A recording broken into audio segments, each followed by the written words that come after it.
Hello বন্ধুরা, তোমরা সবাই কেমন আছো? আমি ভালো আছি। দুদিন শরীর খারাপ হয়েছিল, তাই ভিডিও দিতে পারিনি। উম, আজকে ভিডিও দিচ্ছি। আজকে একটি নতুন রেসিপি ট্রাই করলাম।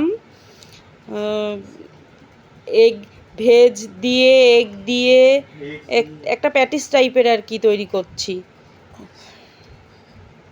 আমার ছেলেরা নতুন নতুন রেসিপি খেতে পছন্দ করে, তাই একটু ট্রাই করলাম, দেখি কেমন হয়।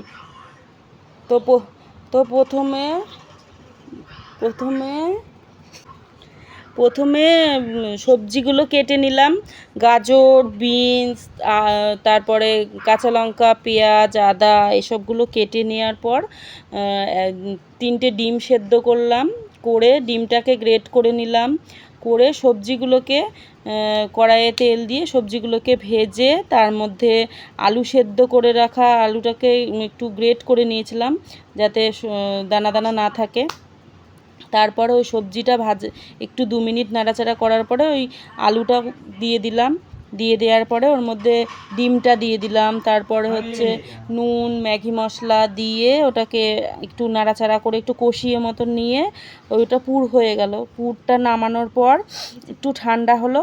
তারপরে যেমন রুটি বেলে ওরকম রুটি বেলে তার মধ্যে পুরটা দিয়ে একটু মোগলাই টাইপের